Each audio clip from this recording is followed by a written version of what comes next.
Halo Sobat Bola, selamat datang kembali di channel kebanggaan kita, Raftel Sport. Di edisi Piala Dunia 2026 kali ini, kita baru saja disuguhkan sebuah laga pamungkas Grup K yang sangat menegangkan antara raksasa Eropa, Portugal, berhadapan dengan kuda hitam tangguh dari Amerika Selatan, Kolombia. Pertandingan yang digelar di Miami Stadium ini dipenuhi oleh antusiasme jutaan pasang mata, terutama bagi para pendukung Seleção das Quinas yang sangat berharap tim asuhan Roberto Martinez mampu merengkuh poin penuh dan menyapu bersih kemenangan di fase grup. Namun, realita di atas lapangan hijau ternyata berbicara lain. Portugal harus rela mengakhiri pertandingan dengan skor sama kuat, kacamata 0-0. Hasil imbang ini memang tidak menghentikan laju Cristiano Ronaldo dan kawan-kawan. Portugal tetap berhasil mengunci tiket lolos ke babak 32 besar Piala Dunia 2026 dengan menempati peringkat kedua klasemen akhir Grup K berbekal koleksi 5 poin, menemani Kolombia yang keluar sebagai juara grup dengan 7 poin. Namun, hasil minor ini jelas meninggalkan banyak sekali tanda tanya besar. Mengapa tim bertabur bintang seperti Portugal, yang di laga sebelumnya tampil begitu terengginas dan tanpa ampun membantai Uzbekistan 5 gol tanpa balas, seolah tiba-tiba kehabisan akal di laga ini? Mengapa lini serang yang diisi oleh nama-nama top Eropa gagal merobek jala gawang lawan?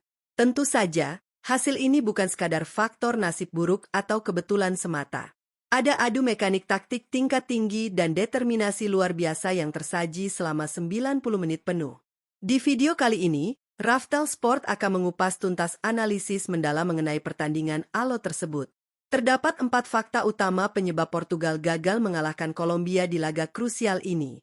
Apa saja? Simak ulasan eksklusif Raftel Sport berikut ini. Dan pastikan kalian sudah menekan tombol like, subscribe, serta menyalakan lonceng notifikasinya agar tidak ketinggalan update sepak bola paling faktual.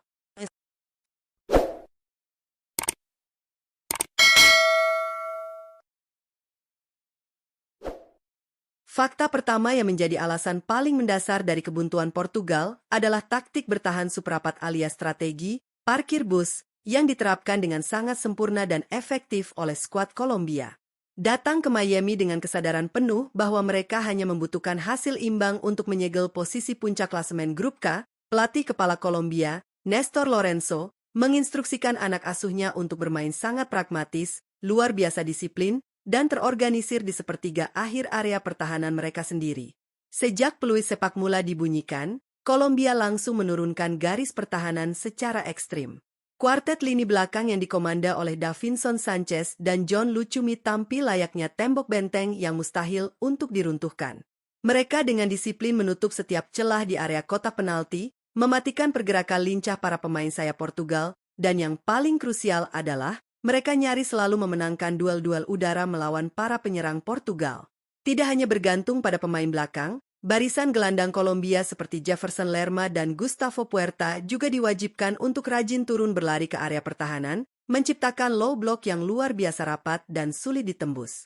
Strategi pertahanan berlapis ini memaksa Portugal untuk bermain melebar ke sisi lapangan dan mengandalkan umpan-umpan silang, crossing. Sialnya, crossing tersebut dengan sangat mudah dimentahkan oleh para bek Kolombia yang tangguh dalam duel udara.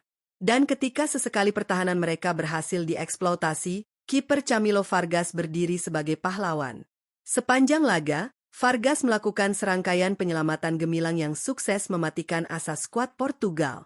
Taktik parkir bus yang memadukan tumpukan pemain, kedisiplinan posisi, serta penempatan waktu tackle yang presisi inilah yang membuat armada Roberto Martinez benar-benar mati kutu. Penyebab kedua bermuara pada masalah klasik yang sayangnya masih kerap menghantui timnas Portugal di turnamen besar, finishing atau penyelesaian akhir yang masih belum maksimal. Jika kita membedah statistik penguasaan bola pada pertandingan ini, Portugal jelas terlihat jauh mendominasi. Mereka sukses mengontrol ritme permainan dari kaki ke kaki dan mengurung Kolombia di area pertahanan mereka sendiri, terlebih lagi pada babak kedua ketika Roberto Martinez mulai memasukkan pemain-pemain berdarah segar seperti Rafael Leao dan Francisco Conceição untuk menambah daya gedor. Akan tetapi, dominasi penguasaan bola yang absolut ini sama sekali tidak dibarengi dengan efektivitas di muka gawang. Beberapa peluang emas sebenarnya sukses dikreasikan. Pemain sayap lincah Joao Felix sempat mendapatkan sebuah momentum emas ketika sentuhan pertamanya di area berbahaya berhasil mengecoh bek Kolombia, namun sayang seribu sayang, tembakan akhir yang ia lepaskan masih melambung di atas mistar gawang. Begitu pula dengan Bruno Fernandes yang mencoba memecah kebuntuan lewat tembakan jarak jauh yang sangat berbahaya dari luar kotak penalti, yang lagi-lagi masih sanggup diantisipasi dengan cermat oleh Camilo Vargas. Penyelesaian akhir yang terkesan terlalu terburu-buru, minimnya ketenangan di sepertiga akhir lapangan, serta pengambilan keputusan, decision-making, yang keliru di sepersekian detik krusial menjadi biang keladi utama kegagalan Portugal mengonversi peluang menjadi gol. Para penyerang seringkali terlihat ragu, terlambat mengoper bola, atau justru memaksakan tembakan dari sudut sempit, kala ada rekan setim yang berada pada posisi jauh lebih terbuka. Ketajaman luar biasa yang mereka pamerkan di laga sebelumnya seolah menguap begitu saja, membuktikan bahwa penyelesaian akhir Portugal malam ini benar-benar tidak berada pada standar level Piala Dunia. Fakta ketiga yang tidak boleh dikesampingkan adalah cara Kolombia merespons tekanan. Kolombia tidak hanya sekadar bertahan total secara pasif, tetapi mereka bermain dengan semangat Spartan yang berapi-api dan sangat mematikan melalui skema serangan balik cepat, counter-attack. Transisi kilat inilah yang menjadi ancaman nyata dan membuat lini tengah serta belakang Portugal tidak bisa leluasa ikut naik menekan pertahanan lawan secara total. Setiap kali Portugal membuat kesalahan atau kehilangan penguasaan bola di area pertahanan lawan, Kolombia langsung menghukum mereka dengan serangan balik yang terstruktur. Mengandalkan kecepatan sprint luar biasa dari Luis Diaz di sisi sayap kiri dan determinasi tinggi John Arias dalam mendribel bola menembus lini tengah, Kolombia berkali-kali mengeksploitasi ruang kosong masif yang ditinggalkan oleh duo fullback Portugal yang sering overlap, Nuno Mendes dan Joao Cancelo. Di pusat komando serangan balik, sang kapten James Rodriguez berdiri sebagai sang sutradara yang mendikte arah bola dengan umpan-umpan vertikal panjangnya yang akurat membelah pertahanan. Satu momen paling krusial dan membuat jantung fans Portugal berdegup kencang terjadi melalui skema serangan kilat ini. John Arias yang sukses mencuri penguasaan bola melakukan solo run mematikan sebelum melepaskan umpan terukur kepada John Cordoba. Striker bernomor punggung 9 itu merangsek masuk dan melepaskan tembakan mendatar yang luar biasa kencang. Beruntung, kiper Portugal Diogo Costa membuktikan kualitas kelas dunianya dengan melakukan penyelamatan refleks yang fenomenal demi menjaga gawangnya tetap perawan.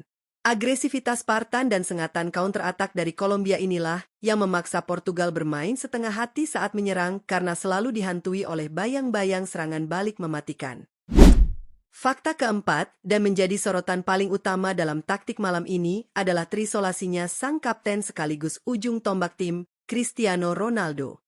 Sebagai striker murni, pergerakan Ronaldo di usia matangnya saat ini sangat bergantung penuh pada suplai-suplai bola manja dari lini kedua.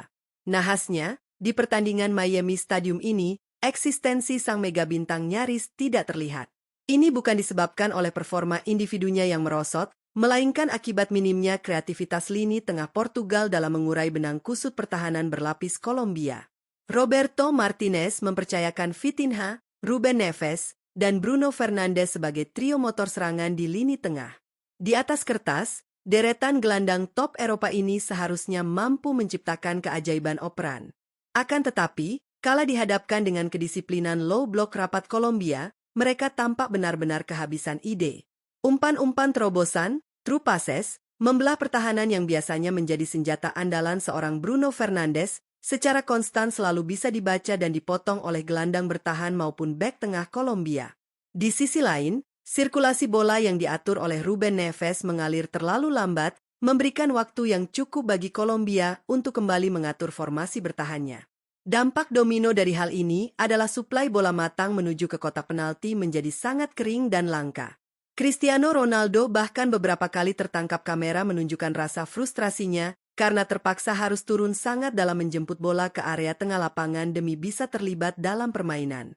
Ketika dirinya sudah memosisikan diri di kotak penalti pun, Ronaldo langsung dijaga ketat oleh 2 hingga 3 pemain bertahan Kolombia secara bersamaan, sehingga ruang tembak dan pergerakannya tertutup total. Portugal akhirnya hanya bisa bermain monoton, mengirimkan umpan silang spekulatif yang mudah diantisipasi. Hilangnya percikan magis dan kreativitas gelandang Portugal secara langsung mematikan potensi mematikan Ronaldo di laga ini. Itulah 4 fakta krusial yang mengupas habis alasan di balik kegagalan timnas Portugal menundukkan perlawanan alot Kolombia hingga harus puas dengan skor 0-0 di partai pamungkas Grup K Piala Dunia 2026. Meskipun pada akhirnya Portugal tetap lolos dengan status runner-up, performa melempem dan kebuntuan taktik ini jelas harus menjadi lampu kuning dan peringatan keras bagi pelatih Roberto Martinez.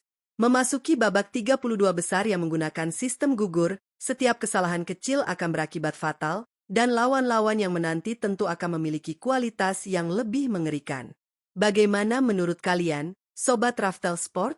Apakah hasil imbang ini murni karena kesalahan taktik Roberto Martinez yang gagal merespons pergantian strategi, atau memang penampilan impresif skuad Kolombia yang layak diacungi jempol? Menurut kalian, siapa sosok pemain yang paling underperform atau mengecewakan di laga malam ini? Yuk, jangan ragu untuk tuliskan opini, analisis, dan unek-unek kalian di kolom komentar di bawah agar kita bisa berdiskusi bersama. Terima kasih banyak sudah menyimak video analisis dari Raftel Sport ini sampai akhir. Terus berikan dukungan terbaik kalian untuk channel ini dengan cara klik tombol like, share video ini ke semua grup WhatsApp pecinta bola kalian, dan tentu saja subscribe agar Raftel Sport bisa terus berkembang memberikan sajian berita sepak bola, taktik, dan kabar terbaru Piala Dunia 2026 yang dikemas secara menarik. Sampai jumpa di video analisis pertandingan seru berikutnya. Salam olahraga, tetap semangat, dan jaya terus sepak bola.